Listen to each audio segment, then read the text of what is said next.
Lo relevante ahora, entendiendo estas tres preguntas, es reconstruir el circuito de la comunicación. Esto es fundamental. ¿Cómo nosotros podemos reconstruir este circuito de la comunicación? Acá fundamentalmente tenemos tres aspectos, tres personajes, ¿cierto?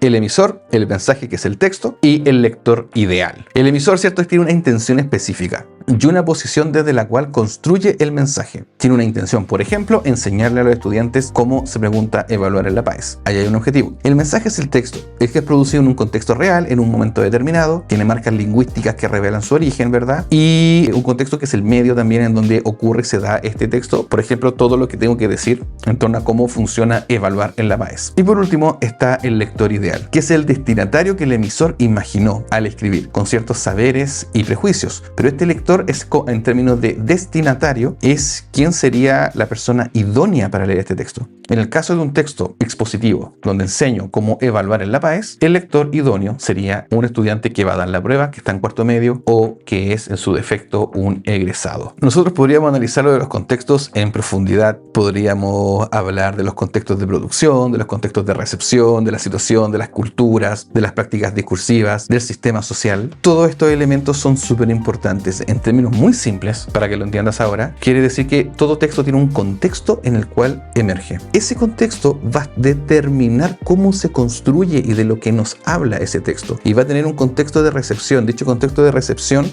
que en la situación comunicativa va a ser el momento en que se lee y el valor que se le va a otorgar a ese texto y cómo se va a leer ese texto en un momento determinado. Los textos, los géneros literarios, todo va cambiando a través del tiempo. No es estático. Hoy en día existen ciertas formas nuevas que han surgido con las tecnologías y que incluso hace 10 años atrás no existían, ¿ya? Así que, o más, 15 años atrás no existían. Entonces, estas últimas formas de texto o de textualidad o de manera en que se trabaja la lectura va a ser súper importante entender cuál es el contexto de producción y el de recepción. La buena noticia es que la PAES pregunta textos bastante actuales, a excepción del literario, donde puede, por supuesto, irse décadas atrás. En el resto de los textos, sí, va a preguntar textos más o menos de un contexto de recepción nuestro, que es bastante atingente a la realidad chilena, a la realidad social en la que vivimos, pero, por otro lado, no quiere decir que ustedes sean los lectores ideales. En su gran mayoría no lo son. Debo decir que muchos textos PAES, a partir de la PAES de invierno, las PAES de diciembre, las últimas que han habido, son textos cuyo contexto de producción fue con un objetivo de academicista, un objetivo académico, acerca de un tema muy específico. Por ejemplo, la relación entre la anatomía y el arte, cómo incluir el lenguaje o la visión del otro a partir del concepto de Maturana, cómo entender un texto literario postmoderno, ¿cierto?, de César Aira. En fin, son textos que están